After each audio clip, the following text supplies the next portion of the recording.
O presidente Sarney está liderando o Brasil por um período de grande transição política e econômica, disse o presidente americano. O pacífico retorno do país à democracia, com a cooperação de todos os segmentos da sociedade, tem sido um exemplo que todo mundo, principalmente os países deste hemisfério, deveriam seguir, disse o presidente Reagan numa das partes mais cordiais do discurso. Mas também não faltou a parte da cobrança.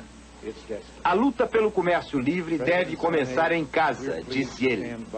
Nenhuma nação pode achar que vai continuar exportando com toda liberdade e, ao mesmo tempo, manter o mercado doméstico fechado para a concorrência internacional. O presidente Sarney e comitiva foram recebidos no Departamento de Estado pouco depois do meio-dia. O presidente e o secretário George Shultz almoçaram juntos.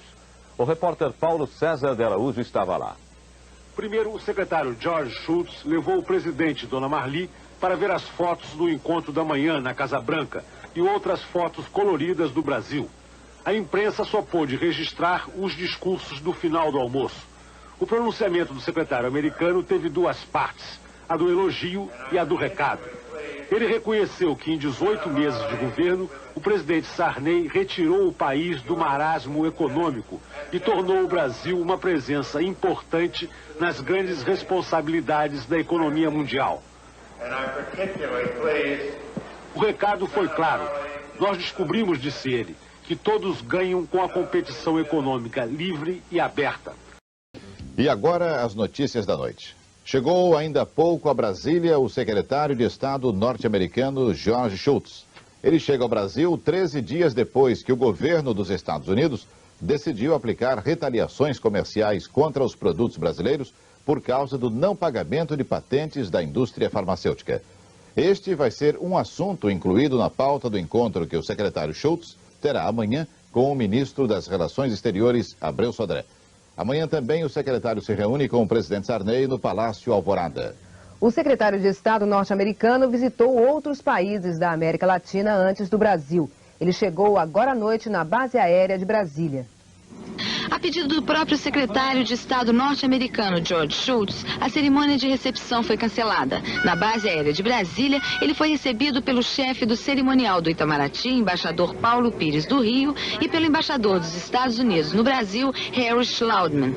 O secretário George Shultz, que chegou acompanhado da mulher, não ficou nem 5 minutos na base aérea e foi direto para o hotel. Antes de chegar ao Brasil, o secretário de Estado norte-americano, George Shultz, esteve na Costa Rica, Uruguai e Argentina. Com os presidentes desses 3 países, Shultz conversou sobre a situação na América Central, sobre dívida externa e ouviu opiniões sobre as relações Estados Unidos-União Soviética. Esses 3 assuntos estarão também em pauta nos encontros que ele terá amanhã com o ministro das Relações Exteriores, Abreu Sodré, e com o presidente Sarney. Mas o governo brasileiro vai fazer questão de introduzir um outro assunto nessas conversações: a decisão norte-americana de sobretaxar produtos brasileiros por causa das patentes da indústria farmacêutica que o Brasil copia dos Estados Unidos. Do governo brasileiro, Shultz vai ouvir um apelo para que o governo norte-americano use o bom senso e trate desta questão como um assunto político.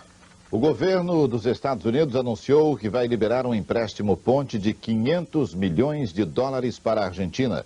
O dinheiro vai ser usado no pagamento de juros atrasados aos bancos credores. O Departamento do Tesouro norte-americano elogiou as medidas anunciadas ontem pelo governo argentino para o combate à inflação.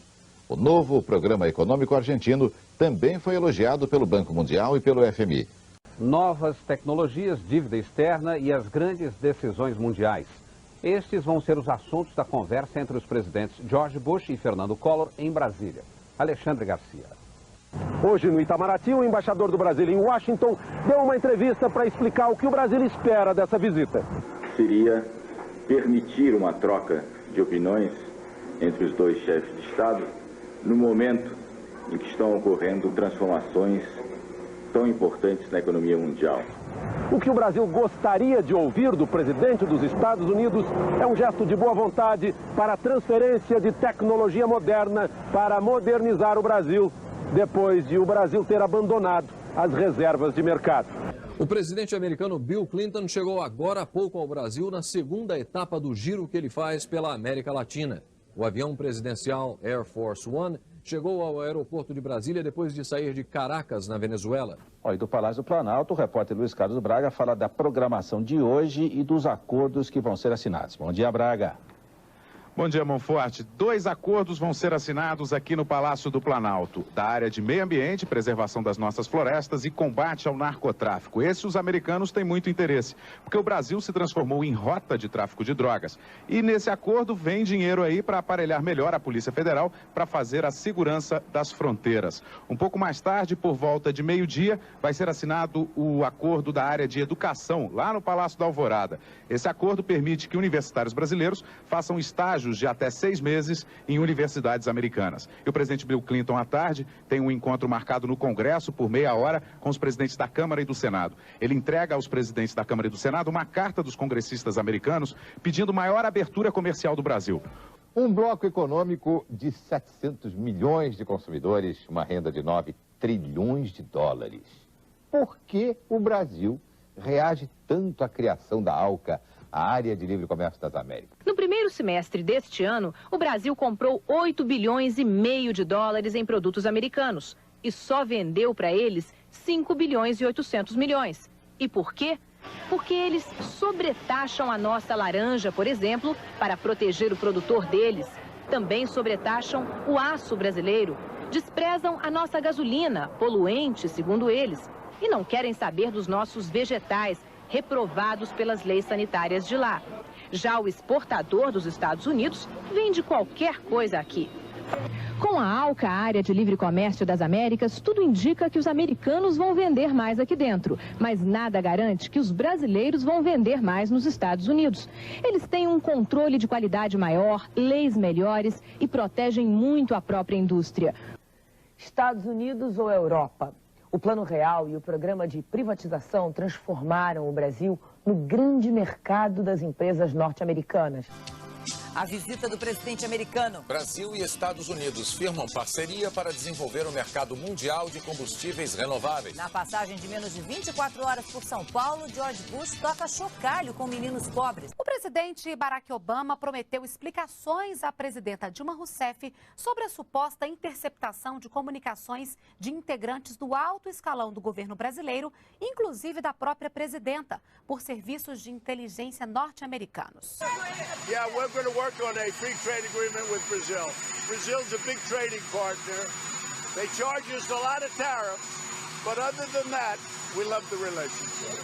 I have a fantastic relationship with your president, and he's a great gentleman. He was here, as you know. In fact, they say the Trump of Brazil. I like that. That's a compliment. O secretário de Comércio dos Estados Unidos, Wilbur Ross, está no Brasil e deve se encontrar amanhã com o ministro da Economia, Paulo Guedes. O presidente americano Donald Trump anunciou pelo Twitter, a forma de comunicação dele, que vai voltar a taxar o aço e alumínio que os Estados Unidos importam do Brasil e da Argentina. Isso porque, segundo ele, esses dois países estão desvalorizando demais as suas moedas e a economia americana precisa se proteger. A história da lei da informática, só para dar um exemplo. O Brasil, no final dos anos 70, nos anos 80, fez a lei da informática, que era da Reserva Nacional.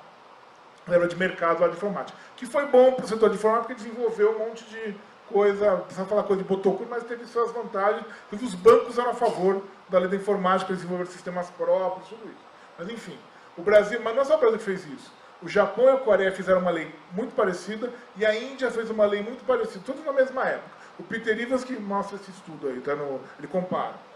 E a reação dos Estados Unidos aos Brasil, Índia, Japão e Coreia foram totalmente diferentes. Em relação ao Japão e à Coreia, vocês não abriram a boca. Ah, legal, que bom, vocês estão... A IBM não entra aqui, mas tudo bem, vocês são amigos, que bom, vamos fazer junto, depois vocês vão desenvolver sua indústria, depois a gente está junto. Porque são países convidados no clubinho. A Índia tem um pequeno dispositivo tecnológico que só 10 países parece que tem no mundo, chamado bomba atômica. E que aí você, quando alguém tem bomba atômica, você não briga com ele. Você não chegou, o que é isso? Nossa, será que você, por favor, poderia ser mais educado um pouquinho? Os americanos, então, negociaram com a Índia a questão da informação. Falaram, olha, tem um problema aqui, será que dá para ver isso, ver aquilo, vamos rever. Extremamente gentis e educados. Com o Brasil, eles colocaram o Brasil numa cláusula da lei de comércio deles, a Super 301, que é quando eles têm o país que é considerado inimigo, é guerra econômica. Estava a Síria, a Coreia do Norte, o Irã, a Cuba, o Vietnã na época e o Brasil. Quer dizer, com um boicote econômico. O Reagan fez boicote econômico ao Brasil. Não é por acaso que essa discussão perto da Constituinte, toda essa discussão dos anos 80, porque tinha uma questão toda de enfrentamento com os Estados Unidos na questão da informática. Só para dar um exemplo, que a questão também geopolítica, o Brasil só se ferra na questão geopolítica. A gente está no mesmo hemisfério dos Estados Unidos, nessa vez que eram deles, e que eles não podem ter ninguém fazendo sombra.